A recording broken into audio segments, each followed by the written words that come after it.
کے لیے جو مسائل پیدا ہو چکے تھے، خاص طور پہ ریکوڈک کا جو منصوبہ تھا، اس میں پاکستان کو 11 ارب، جی ہاں جی، 11 ارب ڈالر کا پاکستان کو جرمانہ ہوا تھا، 11 ارب ڈالر کا۔ پھر آؤٹ آف کورٹ جو سیٹلمنٹ ہوئی تھی اس میں کہا گیا تھا کہ جی پاکستان 11 ارب ڈالر پے کرے گا۔ پھر اس میں عمران خان کے دور میں ان سے نیگوشیٹ کر کے اس کو ختم کروایا گیا تھا، اور الٹا کہا گیا تھا کہ پاکستان کے اندر انویسٹمنٹ ہوگی، اور جو کہتے ہیں نا کہ جی عمران خان کے دور میں کچھ نہیں ہوا۔ یہ جو ساری آپ کی منرلز کی پالیسی ہے اس وقت، حکومت والے جو بغلیں بجا رہے ہیں کہ جناب یہ ہو جائے گا وہ ہو جائے گا، اور بالکل وجہ طور پہ کہہ رہے ہیں کہ اگر یہاں پہ انویسٹمنٹ آتی ہے تو پاکستان کی ترقی ہوگی جس میں ملک کا فائدہ ہوگا۔ یہ جو سب کچھ اچیو ہوا تھا یہ ہوا تھا عمران خان کے دور میں۔ اگر ان کے ساتھ آپ کی جو مائننگ کمپنی ہے ریکوڈک کا جو کیس ہے اس میں اگر آپ مذاکرات کر کے وہ جو 11 ارب ڈالر، یہ 3 ارب ڈالر ہم نے آئی ایم ایف سے لینے تھے، تو کیا ہوا جو 11 ارب ڈالر کا ہم پہ جرمانہ ہوا تھا، تو وہ اگر ہم معاف نہ کرواتے، اس وقت کی حکومت کا وہ کردار نہ ہوتا، تو یہ جو ساری چیز اس وقت ہم بات کر رہے ہیں یہ بات ہو ہی نہیں سکتی تھی۔ اچھا، اس میں اس وقت بھی عالمی سطح کی یہ خبر بنی تھی، یہ وال اسٹریٹ جرنل کے سامنے آپ خبر دیکھ سکتے ہیں کہ Pakistan reaches deal with mining companies, Pakistan signs a deal to avoid $11 billion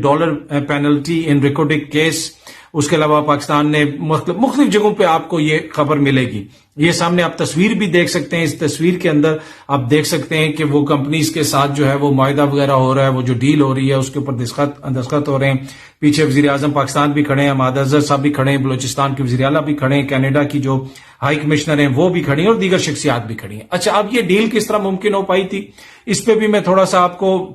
بتاتا ہوں۔ یہ جو ڈیل تھی اس میں یہ جس طریقے سے نیگوشیٹ ہوئی، یہ اگر کہا جائے کہ پاکستان کی 75 سالہ تاریخ میں ایک بہت بڑی ڈیل تھی تو یہ غلط نہ ہوگا۔ پاکستان کے فیوچر کے لیے، میرے اور آپ کے فیوچر کے لیے، یہ جو جرمانہ پاکستان کے اوپر پڑا ہوا تھا نا،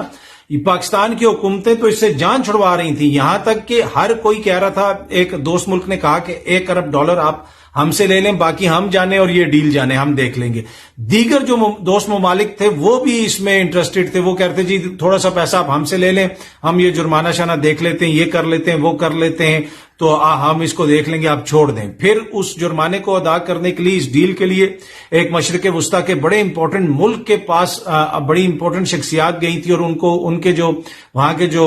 سربراہ ہیں ان سے ریکویسٹ کی تھی کہ اس سلسلے میں ہماری کوئی مدد کی جا سکے۔ یہ اس لیے کہ اب یہ عالمی سطح کے اوپر عالمی عدالت سے ایک طرح سے یہ فیصلہ آیا ہوا ہے، تو اس کو کوئی کیا ہو سکتا ہے، اس کو نا کوئی ہماری ایک طرح سے کوئی جانچ چھڑائی جائے۔ انہوں نے کہا جی ایسا ہم کوشش کریں گے پر ممکن نہیں ہے۔ To cut the story short, میں بہت زیادہ تفصیلات میں نہیں جاتا۔ پھر یہ ڈیل ہوئی، پھر یہ بات چیت ہوئی، نیگوشیشنز ہوئی عمران خان کے دور میں، اور اس وقت جو ہم پاکستان کے مستقبل کے لیے ان منرلز کی بات کر رہے ہیں وہ سارا مرہون منت ہے اس ڈیل کا جو عمران خان کے دور میں ہوئی۔ اور یہاں پہ یہ کہنا بڑا امپورٹنٹ ہوگا، اور یہ حقائق کے برعکس ہوگا اگر اس کو آپ اس میں مینشن نہ کریں۔ اس میں ہمارے اداروں کا بہت بڑا کردار تھا، بلکہ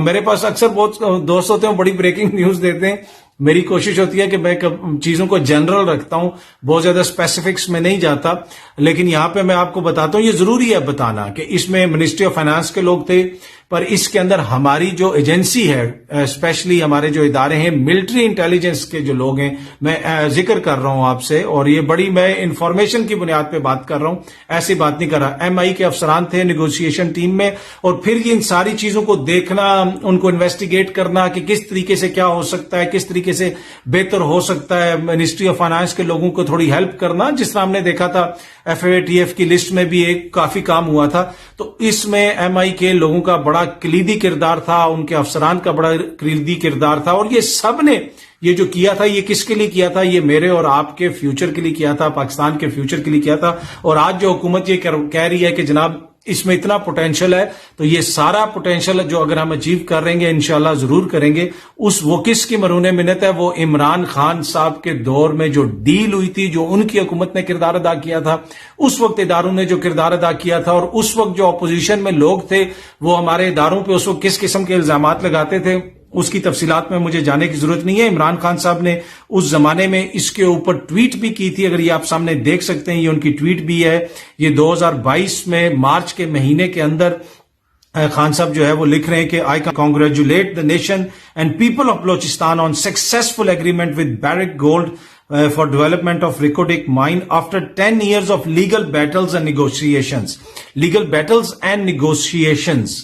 ٹھیک ہے, 10 سال تک قانونی معاملات چلتے رہے, مذاکرات ہوتے رہے, نیگوسیشنز ہوتی رہیں, 10 سال تک یہ معاملہ حل نہیں ہوا. عمران خان کی حکومت میں آ کے یہ حل ہوا, اور یہ میں اگین آپ کو کہہ رہا ہوں کہ یہ پاکستان کی اکانومی کے لیے, پاکستان کے فیوچر کے لیے, ہمارے مستقبل کے لیے ایک گیم چینجر ہو سکتا ہے. تو یہی ایک چیز جو عمران خان کے دور میں ہوئی نا, یہی اگر آپ صرف اسی چیز کو لے لیں تو اسی کے اوپر آپ ان کی کارکردگی کو جج کر سکتے ہیں. اس سے پہلے 10 سال سے یہ سب کچھ چل رہا تھا, نون لیگ کی حکومت رہی, پیپلز پارٹی کی حکومت رہی, وہ حل کر لیتے, کسی سے حل نہیں ہوا. ادارے بھی یہاں پہ تھے, ان کے پاس سارے سب کچھ تھا, لیکن کیا انہوں نے وہ لیول آف انٹرسٹ شو کیا؟ اس لیے کہ and of the day leadership تو آپ کو حکومت کی طرف سے آتی ہے, اور اداروں کو آپ ٹاسک دیتے ہیں اور مل کے سارے کام کرتے ہیں. تو اینی وے یہ بہت بڑی ڈیل تھی, اور بہت بڑی یہ ڈیل ہوئی, اور اس وقت ہی میں نے آپ کو کہا تھا کہ یہ جو ڈیل ہوئی ہے اس سے پاکستان کو بہت زیادہ فائدہ ہوگا. اور میں نے آپ کو کہا ابھی جس طرح کیا تھوڑی دیر پہلے کہ بہت سارے ممالک کی تو خواہش تھی کہ جناب تھوڑا سا پیسہ ہم سے لے لیں, باقی ہمیں دے دیں, ہم دیکھتے ہیں. اب اس کے اندر جو ہے پاکستان کا ایک بڑا شیئر ہے, بلوچستان کا ایک شیئر ہے, اس سے جو بھی اس میں سے نکلے گا, جو کچھ آئے گا, یہاں تک کہ ایک وقت کے اوپر میں آپ کو بتاؤں کہ اتنا پریشر تھا کہ ایک حکومتی وزیر نے ایک بڑی امپورٹنٹ شخصیت کو منسٹری آف فائنانس میں کہا اس زمانے میں کہ یار 1 بلین لے لیتے ہیں, وہ فلانا ملک آفر کر رہا ہے, اور باقی وہ جانے, اور جانے ہمیں کم از کم وہ تو نہیں کرنا پڑے گا, دینا تو نہیں پڑے گا. تو اس بندے نے آگے سے ان کو کہا کہ سر آپ کو پتا ہے کہ اس کا پوٹینشیل کیا ہے, کہ 160 بلین تو ڈالر کی تو کہیں گئی نہیں, جو 5 سال کے جو ہے اس کا پروجیکشن ہے, جو جب ونس یہ کام کرنا شروع ہو جائے گا وہاں پہ یہ ڈیولپمنٹ ہو جائے گی. تو پھر جو ہے وہ وزیر موصوف تھوڑے سے شرمندہ بھی ہوئے. یہ میں آج کے دور حکومت کی بات نہیں کر رہا, میں پچھلے سالوں کی بات کر رہا ہوں. تو وہ اس زمانے میں بھی یہ بات ہوئی. اور اب نہ صرف عمران خان کے دور میں جو پاکستان کے اوپر 11 ارب ڈالر کی پینلٹی پڑی تھی, جرمانہ ہوا تھا, اس کو معاف کروایا اس ڈیل کے ذریعے نیگوشیشنز کر کے حکومت نے, بلکہ اس کے ساتھ ساتھ یہ بھی ہوا کہ 10 ارب ڈالر مزید انویسٹ ہوگا بلوچستان کے اندر, اور 8,000 اس سے جابز کریٹ ہوں گی. اور ریکو ڈک جو ہے potentially will be the largest gold and copper mine in the world. یہ خان صاحب نے بھی اس زمانے میں ٹویٹ کی تھی, اور یہ دنیا کی سب سے بڑی گولڈ اور جو ہے کاپر کی, تانبے کی مائن ہوگی پوٹینشلی. تو یہ ایک بہت بڑی ڈیولپمنٹ تھی جو اس وقت ہوئی, اور اسی کے اوپر آپ یہ جو حکومت ہے جو اب کرنے جا رہی ہے اور بتا رہے ہیں کہ معدنیات سے یہ ہوگا اور وہ ہوگا, یہ ساری بنیاد جو ہے اس بنیاد کے اوپر یہ ساری عمارت کھڑی ہوگی جس کو عمران خان نے لے کیا تھا, جس کو اس وقت اداروں نے, عمران خان نے مل کے, ان کی حکومت نے اپنا اپنا کردار ادا کیا تھا, اور یہ ہوا تھا.